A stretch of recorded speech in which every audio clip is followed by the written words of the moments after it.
मैं तुम्हें अपने उसूलों की कसम देता हूं, मैं तुम्हें अपने उसूलों की कसम देता हूं, मुझको मजहब के तराजू में न तौला जाए, मैंने इंसान ही रहने की कसम खाई है, मुझको हिंदू या मुसलमान न समझा जाए।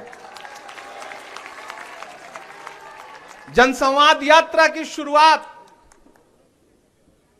पूरे प्रदेश में, पूरे महाराष्ट्र में जनता के बीच में जा करके, जन के बीच में जा करके संवाद की ये जो परंपरा है, दरअसल ये भारत जोड़ो यात्रा का ही एक अगला स्वरूप है। आज की शाम मैं नासिक में खड़ा हूं और आज की शाम से पूरे 1 साल पहले बाला साहब थोराट जी गवाह हैं, वजाहत मिर्जा जी गवाह हैं कि हम लोग आज की शाम, आज से 1 साल पहले यानी कि 6 सितंबर को इस वक्त कन्याकुमारी में खड़े थे और हमारी आंखें गवाह हैं उस ऐतिहासिक यात्रा की कि जब कन्याकुमारी से पूरी कांग्रेस तैयार थी राहुल गांधी के कदम से कदम मिला करके 3,500 किलोमीटर से ज्यादा की पैदल यात्रा के लिए। बहुत मुश्किल फैसला था।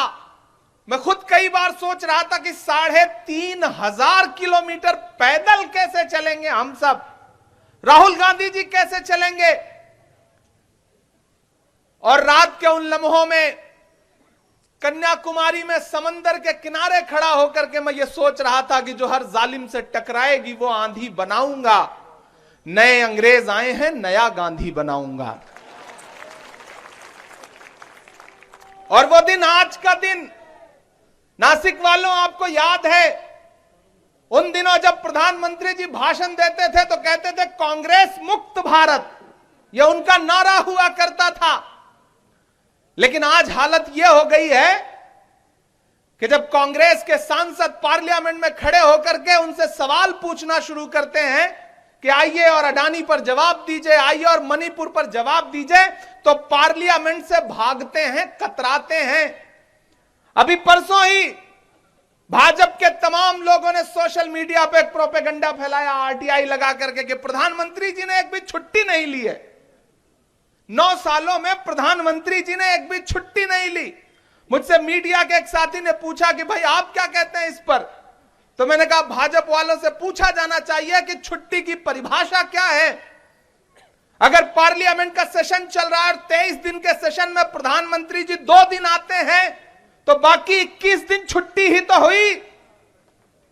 मणिपुर में हमारी बहनों को, मणिपुर की बेटियों को बिना कपड़ों के हुजूम ने, भीड़ ने परेड करवाई, बलात्कार किए और मणिपुर पर एक शब्द बोलने से कतराने वाले प्रधानमंत्री जी ने मणिपुर पर बोलने से परमानेंट छुट्टी ले रखी है। यह छुट्टी ही तो हुई। प्रधानमंत्री जी चलते हुए संसद सत्र के बीच में जाकर के कर्नाटक में चुनाव प्रचार करें या किसी दूसरे राज्य में, मध्य प्रदेश में चुनाव प्रचार करें तो यह छुट्टी ही तो हुई। आखिर छुट्टी की परिभाषा क्या है? महाराष्ट्र वालों, मेरा सौभाग्य है कि कांग्रेस पार्टी ने जब मुझे देश की सबसे बड़ी पंचायत में भेजने का निर्णय लिया तो मुझे किसी और राज्य से भेजती तो शायद मैं इतना खुद को गौरवशाली महसूस ना करता जितना महाराष्ट्र से भेजने पर खुद को गर्व और फख्र महसूस करता हूं कि एक ऐसे राज्य की नुमाइंदगी, एक ऐसे राज्य का नेतृत्व राज्यसभा में करने का मुझे अवसर दिया मेरी पार्टी ने, कांग्रेस ने, कि मैं वहां खड़ा होकर के जब मुझे पुकारा जाता है, मेरा नाम पुकारा जाता है कि महाराष्ट्र से राज्यसभा के सांसद, तो मुझे उस वक्त एक अजीब सा गर्व महसूस होता है। ये एक ऐसा कर्ज है और मैं आज इस मंच पर खड़ा होकर के धन्यवाद अदा करना चाहता हूं बाला साहब थोराट जी का कि आपने उस चुनाव में एक गार्जियन की तरह, जिस तरह से मेरा पूरा चुनाव, मुझे ऐसा लगा ही नहीं कि वो चुनाव मैं लड़ रहा हूं, आप लड़े उस चुनाव को, महाराष्ट्र प्रदेश कांग्रेस कमेटी ने लड़ा उस चुनाव को, तो आपका विशेष आभार व्यक्त करता हूं। चरागों के सफर में दबदबा हो आंधियों का तो फिर अंजाम जुल्मत के सिवा कुछ भी नहीं होगा। ये दुनिया नफरतों के आखिरी स्टेज पर है, इलाज इसका मोहब्बत के सिवा कुछ भी नहीं होगा। ये जो सत्ता में बैठे हुए लोग हैं, जिन्होंने पिछले 9 साल से इस जीना दूभर कर रखा है, वो आज एक नया शिगुफा लेकर के आए हैं। वो कहते हैं कि अब हम इंडिया नाम बदलेंगे। मुझे कभी कभी हैरत होती है कि ये सरकार करना क्या चाहती है। पहले इन्होंने 400 रुपए का जो गैस का सिलेंडर यूपीए के शासनकाल में मिलता था उसे 1200 का किया। फिर 10 दिन पहले बोला 200 रुपए सब्सिडी देंगे। अब पहले आपकी जेब से 800 रुपए लूट लें और उसके बाद आपको 200 देकर के कहें कि बहुत खुश रहो। वो पेट्रोल डीजल जो 58 रुपए का 60 रुपए लीटर मिलता था उसे 100 रुपए के पास पहुंचा दिया। यह सरकार वो सरकार है कि जो अपने आइडियोलॉजी की, अपनी पसंद की फिल्मों पर टैक्स माफ करती है और कफन पर जीएसटी लगाती है। यह सरकार वो सरकार है। यह सरकार झूठों की सरकार है। वो चाहे महाराष्ट्र हो चाहे दिल्ली हो। भारतीय जनता पार्टी के राष्ट्रीय अध्यक्ष कार्यक्रम में खड़े होकर बिहार में बोल रहे थे, मैंने तो यहां एम्स बनवा दिया, और जब लोगों ने जाकर ढूंढना शुरू किया तो कुछ था ही नहीं।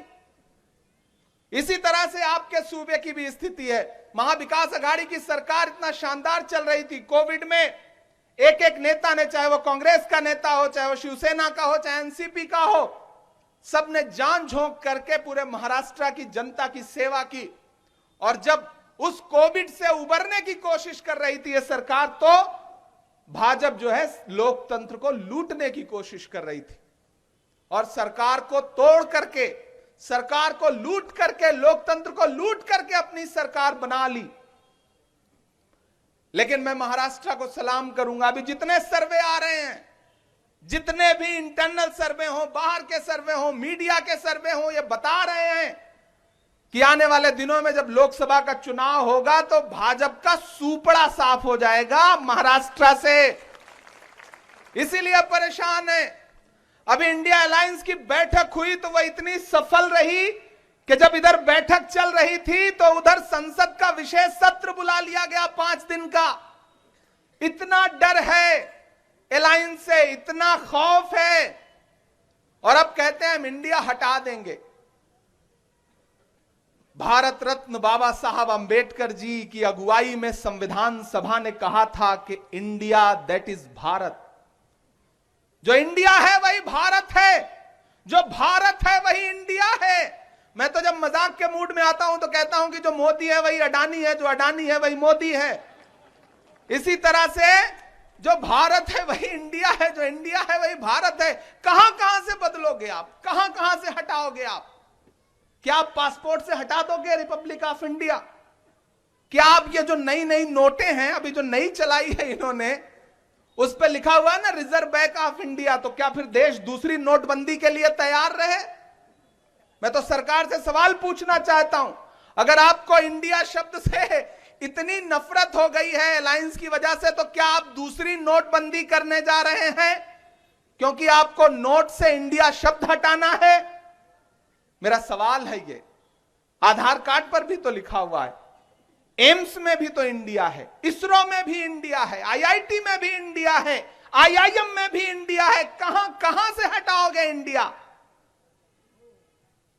इंडिया भारत है, भारत इंडिया है। क्यों अलग करना चाहते हो? क्यों बंटवारे की राजनीति करना चाहते हो? कोई खुशबू न कोई फूल न कोई रौनक, उस पे कांटों की जहालत नहीं देखी जाती। हमने खोली थी इसी बाग में अपनी आंखें, हमसे इस बाग की हालत नहीं देखी जाती। यहां मेरी माएं बहनें बैठी हैं, सबसे ज्यादा तो इस सरकार की मार आपने झेली है। आप जब सुबह चाय बनाने के लिए गैस सिलेंडर का स्विच ऑन करती हैं तो मुझे पता है कि उस वक्त आपको लगता है कि बचा बचा के जलाओ, वरना अगला सिलेंडर खरीदने के पैसे जुटे या ना जुटे। आप जब घर में सब्जी बनाने के लिए कढ़ाई में तेल डालती हैं तो उसके साथ आंसू भी गिरते हैं, क्योंकि 70 रुपए का जो तेल था वो 200 रुपए का कर दिया। आटा, चावल, दूध, दही, पनीर, छाछ, लस्सी, क्या नहीं महंगा कर दिया इस सरकार ने। लुटेरों की सरकार है ये। वो प्रधानमंत्री जो कहते थे राहुल गांधी को कि राहुल गांधी तो शहजादे हैं, मैं तो प्रधानमंत्री जी से कहना चाहता हूं कि जिसे आप शहजादा कहते थे, राजकुमार कहते थे, उसी शहजादे ने कन्याकुमारी से कश्मीर तक 3,500 किलोमीटर सड़कों की धूल फांक करके हिंदुस्तान की जनता से मिलकर उनके दर्द को समझा और उनको सीने से लगाया। आपने क्या किया? आपने 10 लाख रुपए का सूट पहना और 8,000 करोड़ के हवाई जहाज में बैठ करके दुनिया के चक्कर लगाए, अलग अलग देशों में जा करके अपने नाम के नारे लगवाए। आपने ये किया प्रधानमंत्री जी। ये देश जिस दौर से गुजर रहा है, महाराष्ट्र वालों, आपने हमेशा से देश को, समाज को एक दिशा दिखाई है, एक राह दिखाई है। बहुत ऐतिहासिक जगह पे खड़ा हूं मैं। नासिक सांस्कृतिक नगरी है, धार्मिक नगरी है, लेकिन आज यहां हालत क्या है? कीमत तो बहुत बढ़ गई शहरों में धान की, लेकिन विदा न हो सकी बेटी किसान की। मौका मिला तो लोगों ने कुर्सी के वास्ते तस्वीर ही बिगाड़ दी हिंदुस्तान की। प्याज का किसान आज खून के आंसू रो रहा है नासिक में। उसे अपनी फसल सड़क के किनारे फेंकनी पड़ रही है और यह सरकार कहती है कि हमने किसानों के लिए बहुत कुछ कर दिया। हमने देखा है प्रधानमंत्री जी, मैं दिल्ली रहता हूं, कि दिल्ली के बॉर्डर पर बैठे हुए किसान आपसे चरौरी मिन्नत कर रहे थे और ये कह रहे थे कि कृषि कानून वापस ले लीजिए, लेकिन आपका अहंकार ये बोल रहा था कि नहीं, हम नहीं वापस लेंगे। 700 किसान जब मर गए तब आपका जमीर जागा और उसके बाद आपने एक दिन उन किसानों से संवाद करके वो कृषि कानून वापस लिया। 700 किसानों की मौत के बाद तुझको कितनों का लहू चाहिए अर्ज़े वतन, कितनी आहों से कलेजा तेरा ठंडा होगा। ये जो भाजपा के नेता हैं जो सरकार में बैठे हों, चाहे यहां चाहे दिल्ली में, इन्हें सिर्फ झूठ बोलना आता है और कुछ नहीं। वो एक भाजपा के नेता एक गांव में पहुंचे, लोगों को इकट्ठा किया, बोले बताओ तुम्हारी क्या समस्या है, हम दूर करेंगे। तो गांव के सीधे साधे लोग, उन्होंने कहा हमारी 2 समस्या है। तो नेताजी ने, भाजपा के नेताजी ने कहा बताओ क्या समस्या है। बोले हमारी पहली समस्या यह है कि यहां पे कोई भी अस्पताल नहीं है, डॉक्टर नहीं है। नेताजी ने तुरंत अपना मोबाइल निकाला, पता नहीं कहां नंबर डायल किया और उसके बाद इधर उधर कुछ बात करके बोले लो मैंने तुम्हारी पहली समस्या हल कर दी, अब दूसरी बताओ। तो गांव वालों ने कहा कि नेताजी दूसरी समस्या यह है कि इस गांव में मोबाइल का कोई नेटवर्क ही नहीं है। इस तरह से यह सरकार चल रही है, इस तरह से काम कर रही है यह सरकार। इनके पास सिर्फ आधार क्या है? हिंदू को मुसलमान से लड़ा दो, सिख को ईसाई से लड़ा दो, दलितों को लड़ा दो, और अगर कोई शांति से आपसे अपना अधिकार मांगना चाहे तो चाहे वो जंतर मंतर पर बैठी हुई पहलवान बेटियां हो, या वो किसान हो, या फिर जालना में बैठे हुए वो मराठा आरक्षण की मांग करने वाले लोग हों, इनके पास सबका इलाज क्या है? लाठी, आंसू गैस।